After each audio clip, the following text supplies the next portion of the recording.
এই গল্পটা যদি কেউ শেষ পর্যন্ত শোনে, সে বুঝবে ভালোবাসা সবসময় সুন্দর হয় না। কখনো কখনো ভালোবাসা মানুষকে এমন জায়গায় নিয়ে যায় যেখান থেকে ফেরার রাস্তা আর থাকে না। শহরের নাম নবদ্বীপনগর। এই শহরেই থাকত শিবশঙ্কর মুখার্জির পরিবার। শিবশঙ্কর মুখার্জি শুধু বড়লোক না, শহরের লোকেরা তাকে ভয় পেত, কারণ টাকা ছাড়াও তার হাতে ছিল ক্ষমতা। লোকজন বলতো এই মানুষটা যা চায় তা দেরিতে হলেও হয়। তার 3 সন্তান, 2 ছেলে 1 মেয়ে। সবচেয়ে ছোট মেয়ের নাম রিয়া মুখার্জি। রিয়ার বয়স তখন 20 বছর। সে পড়ত Nabadwip college of arts and কমার্সে, ইংলিশ অনার্স। রিয়া ছোটবেলা থেকেই জেদি, যা চায় তা না পাওয়া পর্যন্ত চুপ করে বসে থাকত না। তার 2 দাদা ভাই বিদেশে, বাড়িতে সে একাই। এই একাকিত্বটাই ধীরে ধীরে তার জীবনের সবচেয়ে বড় দুর্বলতা হয়ে ওঠে। কলেজে রিয়ার বন্ধুবান্ধব ছিল, বিশেষ করে 2 বান্ধবী, সায়নী চট্টোপাধ্যায় আর তৃষা ব্যানার্জি। ওরা 3 জন প্রায় প্রতিদিন একসঙ্গে থাকত, ক্লাস, ক্যান্টিন, লাইব্রেরি, সব জায়গায়।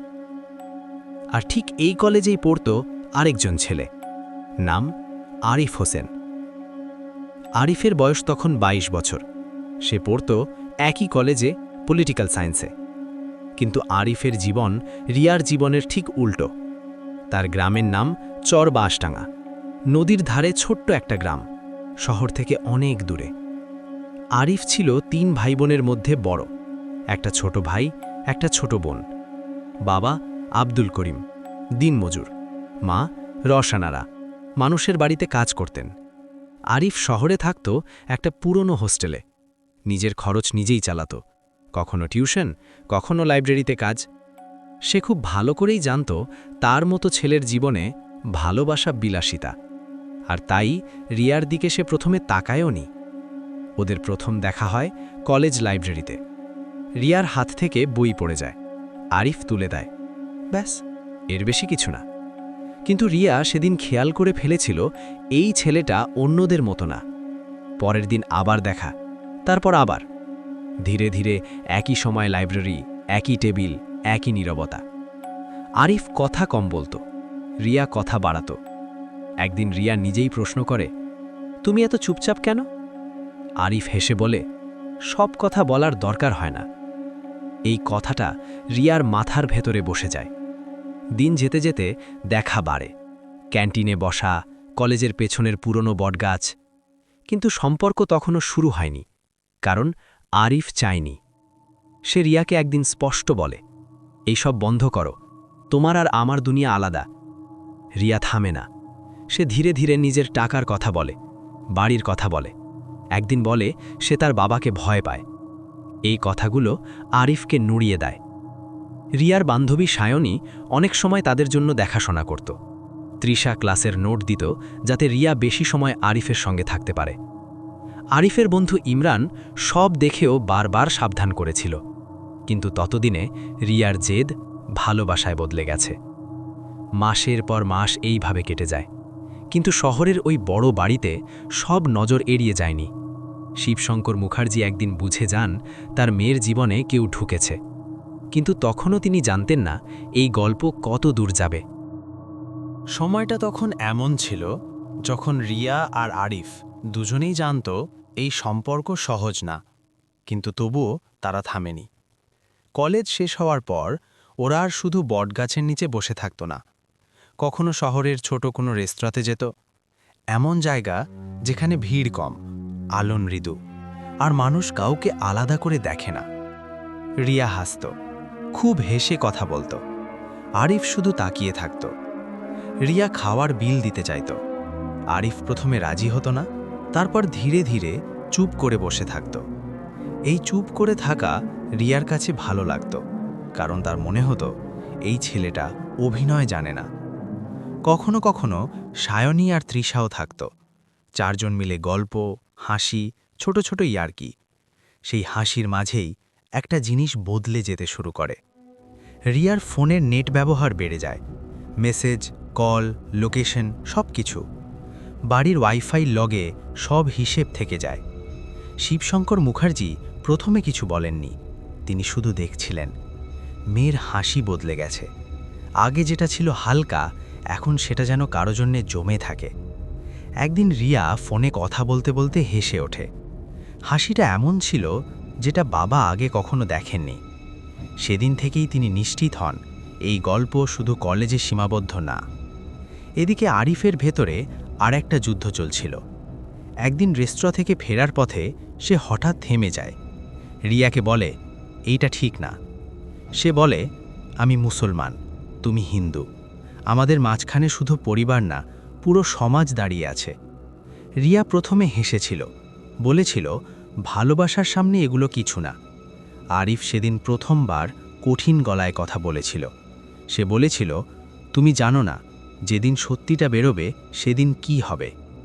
রিয়া কাঁদেনি, সে শুধু বলেছিল, আমি জানি।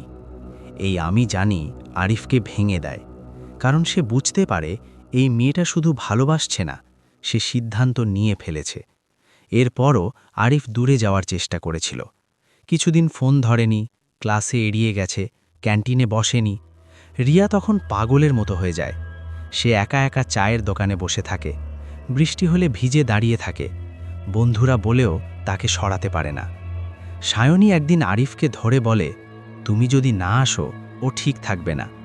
এই কথাটা আরিফের মাথার ভেতর ঢুকে যায়, কারণ সে জানত সে রিয়াকে কষ্ট দিতে চায়নি। একদিন সে আবার আসে। সেই দেখা আর আগের মতো ছিল না। সেদিন আরিফ বলেছিল, আমি জানি এর শেষ ভালো হবে না।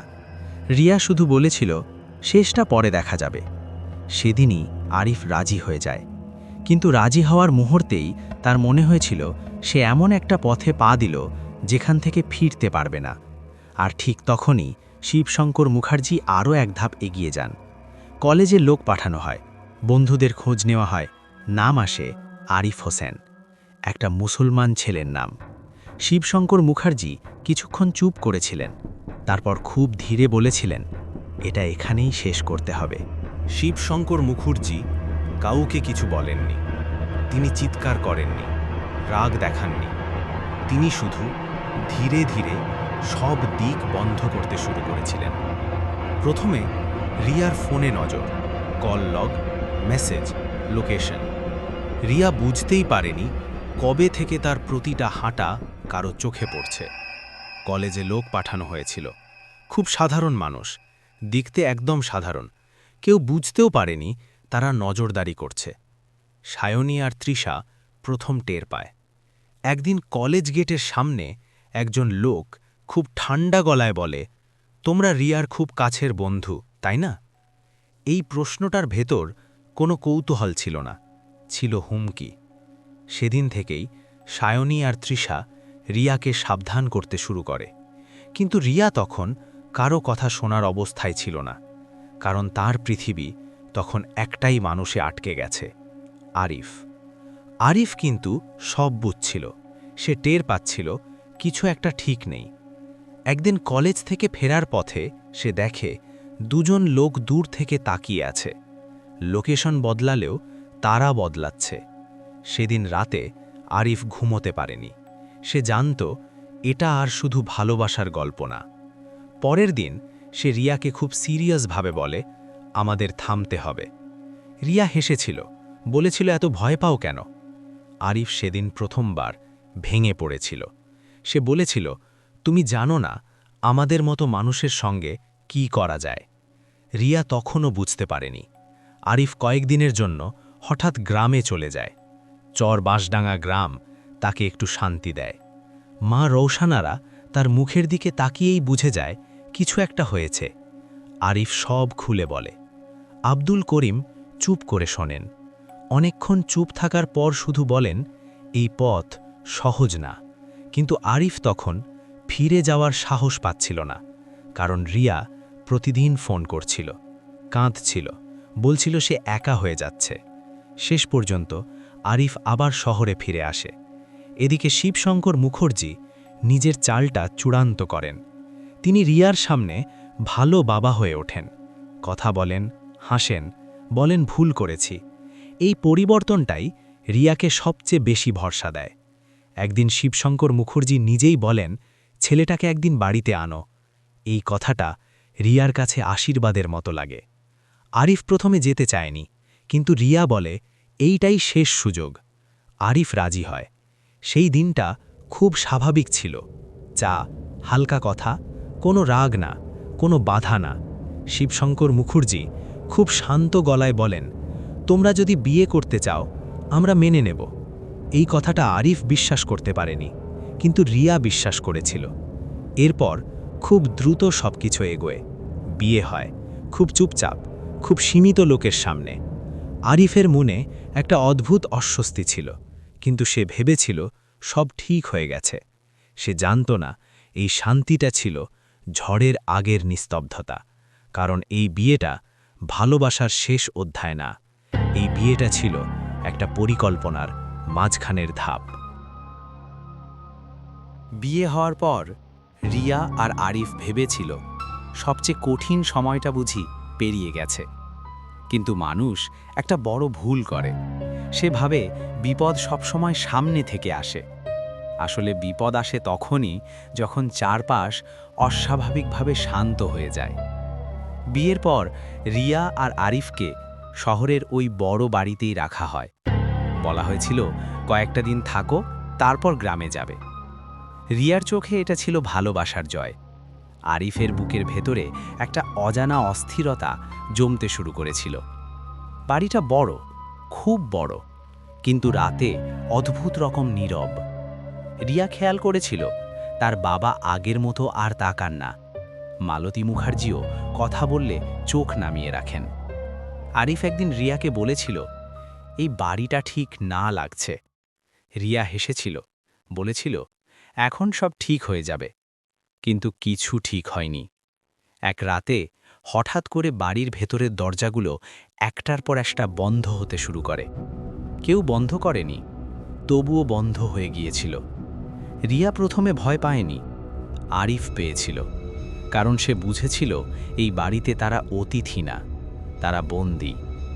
সেই রাতেই শিবশঙ্কর মুখার্জি নিজের আসল মুখটা দেখায়। তিনি একা ছিলেন না, তার সঙ্গে ছিল গোপাল দাস, মাধব সিং, বিনয় পাল, যাদের টাকার বিনিময়ে প্রশ্ন করতে শেখানো হয়নি। রিয়া তখনও বিশ্বাস করতে চেয়েছিল তার বাবা এমন কিছু করবেন না। আরিফ বুঝে গিয়েছিল, সে শুধু রিয়ার হাতটা শক্ত করে ধরেছিল। এরপর কি হয়েছিল ওটা কেউ কোনোদিন পরিষ্কারভাবে জানতে পারেনি। শুধু এতটুকু জানা যায়, ওই বাড়ির ভেতরে সেদিন রাতে দুটো মানুষের শ্বাস থেমে গিয়েছিল। কিন্তু গল্পটা সেখানেই শেষ হয়নি, কারণ মৃত্যু সবসময় শেষ নয়, কিছু মৃত্যু শুরু। রিয়া আর আরিফের আত্মা ওই বাড়িটা ছেড়ে যায়নি। প্রথমে তারা বুঝতেই পারেনি তারা আর আগের মতো নেই। তারা ডাকছিল, কিন্তু কেউ শুনছিল না। আয়নায় তাকিয়ে তারা নিজেদের ছায়া দেখতে পায়নি। ধীরে ধীরে তারা বুঝে যায় তারা আর মানুষ না। ভালোবাসা, অপমান, বিশ্বাসঘাতকতা সব মিলিয়ে ওদের আত্মা বদলে যেতে শুরু করে। ওরা প্রতিজ্ঞা করেছিল, যারা এই কাজের সঙ্গে জড়িত কেউ বাঁচবে না। প্রথমে শুরু হয় গোপাল দাস দিয়ে। গোপাল দাসের ঘুম হঠাৎ হঠাৎ ভেঙে যেত। সে শুনত কেউ খুব কাছে নিঃশ্বাস নিচ্ছে। সে কাউকে দেখতে পেত না, কিন্তু ঘরের বাতাস হঠাৎ ঠান্ডা হয়ে যেত। একদিন সে চিৎকার করে বলেছিল, ওরা এসেছে। পরদিন সকালে গোপাল দাস আর ওঠেনি। তারপর মাধব সিং, তার স্বপ্ন বদলে যায়। স্বপ্নে সে দেখতে পায় দুটো ছায়া তার দিকে এগিয়ে আসছে। ছায়াগুলোর চোখে কোনো রাগ ছিল না, ছিল শুধু হিসেব। এক রাতে সে নিজে থেকেই ঘর ছেড়ে বেরিয়ে যায়, আর কেউ তাকে ফেরেনি। এরপর বিনয় পাল পালাতে চেয়েছিল, শহর ছাড়তে চেয়েছিল, কিন্তু যেখানেই যেত সে শুনত তার নাম ডাকা হচ্ছে। শেষ পর্যন্ত সে শহর ছাড়তে পারেনি। এক এক করে যারা টাকার বিনিময়ে হাত নোংরা করেছিল তারা হারিয়ে যেতে থাকে। এদিকে শহরের ওই বাড়িতে অন্যরকম অস্থিরতা শুরু হয়। রাতে আলো জ্বলে, নিজে থেকেই নিভে যায়। মালতী মুখার্জি রাতে ঘুমোতে পারতেন না। তার মনে হতো কেউ তার পাশে বসে আছে। শিবশঙ্কর মুখার্জি প্রথমবার ভয় পেয়েছিলেন, কারণ তিনি বুঝতে শুরু করেছিলেন এই ঘটনাগুলো কাকতালীয় না, এগুলো ডাক। আর ডাক যখন শুরু হয় তখন থামানো যায় না। শুধু একটা অদ্ভুত শূন্যতা। রিয়া প্রথম বুঝতে পারে তার ভেতরে আর আগের মতো রাগ নেই। আরিফ লক্ষ্য করে তার হাত এখনও রিয়ার হাত খুঁজে বেড়ায়। প্রতিশোধ তাদের শান্তি দেয়নি, শুধু বোঝা হালকা করেছে।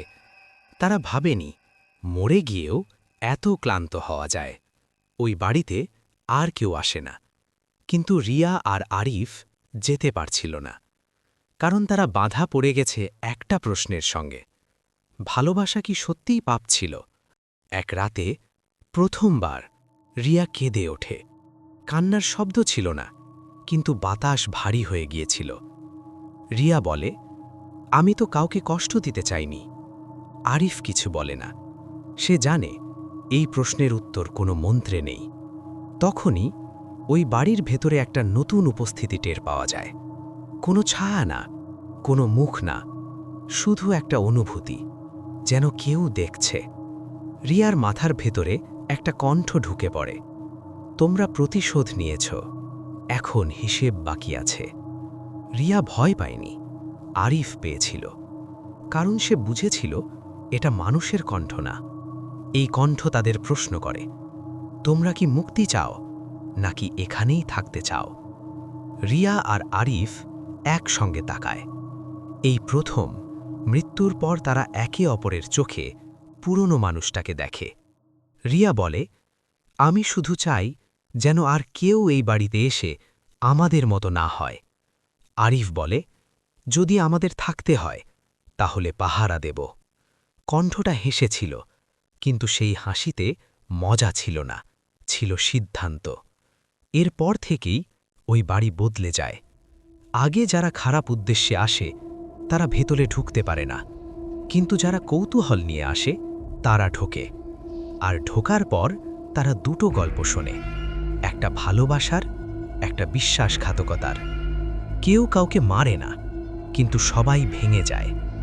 রিয়া আর আরিফ এখন আর প্রতিশোধ নেয় না, তারা অপেক্ষা করে, কারণ তারা বুঝে গেছে সবচেয়ে বড় শাস্তি মৃত্যু না, সত্য জানা।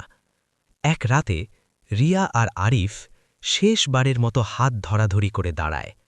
রিয়া বলে, আমরা কি কখনো মানুষ ছিলাম? আরিফ বলে, আমরা মানুষই ছিলাম, এইটাই সমস্যা। এরপর ওই বাড়ির আলো আর কখনো আগের মতো জ্বলেনি। লোকেরা বলে ওখানে এখনো কেউ থাকে, কিন্তু কেউ জানে না